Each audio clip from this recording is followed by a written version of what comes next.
Сәлеметсіздер ме, балалар? Бүгінгі қазақ тілі сабағын 4-ші сыныптағы мен жүргіземін.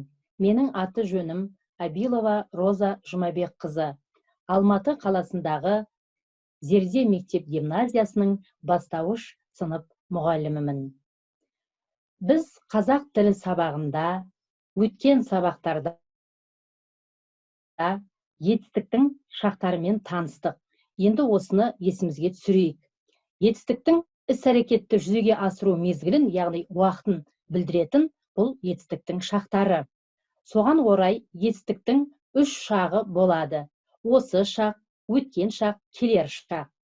Егер оған біз мысал келтіретін болсақ, ұшқалы тұр деген етістік осы шақта тұр, ұшырылды өткен шақта, ұшырады келер шақта.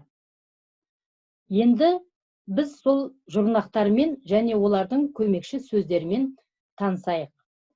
Келер шақта ып, іп, п, отыр, тұр, жүр, жатыр деген жұрнақтар мен көмекші сөздер қолданылады. Осы шақта мақ, мек, бақ, бек, пақ, пек, шы, ші, еді, емес деген жұрнақтар мен көмекші сөздер қолданылады. Ал өткен шақта ып, іп, п, д, д, т, т, ған, ген, қан, кен, атын, етін, еді, екен деген жұрнақтар мен көмекші сөздер қолданылады. Енді біз келесі осы шақты тағы да бір есімізге түсіріп өтейік. Осы шақ етістіктер іс-әрекеттің қазір болып жатқанын білдіреді. Мысалы, көріп отыр, өсіп тұр. Ал осы шақ етістіктері, сендер бұны жақсы білесіңдер. Не істеп отырмын? Не істеп отырсың? Не істеп отыр? Деген сұрақтарға жауап береді. Егер мысал келтіретін болсақ, Асқар сабақ оқып отыр. Асқар не істеп отыр? Оқып отыр. Дана далада ойнап жүр. Дала не істеп жүр? Ойнап жүр. Осы шақтан басқа енді өткен шаққа да тағы бір көз жүгіртейік. Өткен шақ етістіктері іс-әрекеттің бұрын болғанын білдіреді. Мысал келтіретін болсақ, оқыды, келіпті, айтқан деген сияқты етістіктер жатады. Өткен шақ етістіктері не істедім, не істедің, не істеді деген сұрақтарға жауап береді. Мысалы, Әсет шана тепті, мен сурет салдым. Мен не істедім? Салдым. Олай болса, біз бүгінгі сабақта сол өткен шақ етістіктерін әрмен қарата жалғастырамыз.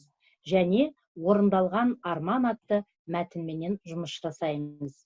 Бүгінгі сабақта сендер тыңдалған мәтінге пікір білдіре аласыңдар және етістікті өткен шақта қолдана аласыңдар. Орындалған арман мәтінінің авторы белгілі қазақ ғарышкері, Қазақстан Республикасының халық қаһарманы Айдын Айымбетов.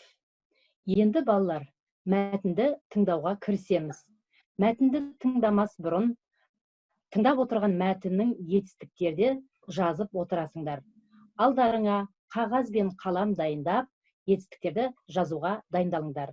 Және көріп отырған суреттер сендерге сол мәтіннің мазмұнын ұғуға көмектеседі деген ойдамын. Ал енді мұқият мәтінді тыңдайық. Ақиқатқа айналған арман. Біз бала кезімізде ғарышкер болуды армандайтынбыз. Жұлдыздарды көріп, әлемге сапар шегу көпшіліктің арманы. Бірде әкем маған аспан әлемі туралы әңгімелеп берді. Ай, жұлдыздардың суретін көрсетті. Сол кезде менің қызығушылығым арта түсті. Өскенде қалайда ғарышкер боламын деп мақсат қойған едім. Сол арман жетегімен оқыдым, іздендім. Ғарышкер болу үшін мықты денсаулық керек. Ол үшін сағат 9-дан кешкі 6-ға дейін үзбей жаттығулар жасадым. Содан 6 жылдан кейін ғарышқа ұштым. халықаралық экипаж құрамында болдым. Менімен қосқанда 6 елдің өкілі ғарышқа ұшты. Бәріміз ғарыштан түсірілген жердің суретін көрдік. Оның дөңгелек екенін білеміз, бірақ ғарышта барлығы басқаша екен. Көктен жер алақандағыдай көрінеді. Көзімнің жеткені, біз оны, яғни жерді, аялауымыз керек. Ғарыштан жерге түскен соң, өмірге, қоршаған ортаға деген көзқарасым түбегейлі өзгерді. Өзім өмір сүріп жатқан ғаламшарды сақтай білуіміз, қорғай білуіміз керектігін жете түсінгендей болдым. Міне балалар, сендер мәтіннің мазмұнымен тыңдыңдар. Енді мен сендерге шамалы уақыт беремін. Сол жазған етістіктеріңді қазір біз мәтіндегі етістіктермен салыстырамыз. Егер сендер етістіктерді жазып болсаңдар, қазір тақтаға мәтіндегі етістіктер шығады. Өз етістіктеріңді сол тақтадағы етістіктермен салыстырып отырыңдар. Кімде-кім мәтінді мұқият тыңдаған болса, онда барлығымызда да осы етістіктер бар ғой деп ойлаймын. Енді осы етістікті біз келесі бөлімінде өткен шақта жалғанатын ып, үп, п, міне балалар, сендердің алдарыңдағы экранда бірінші қатарда сол мәтіндегі етістіктер жазулы тұр, ал екінші қатарда жұрнақтар жазулы тұр, және қосымша сөздер.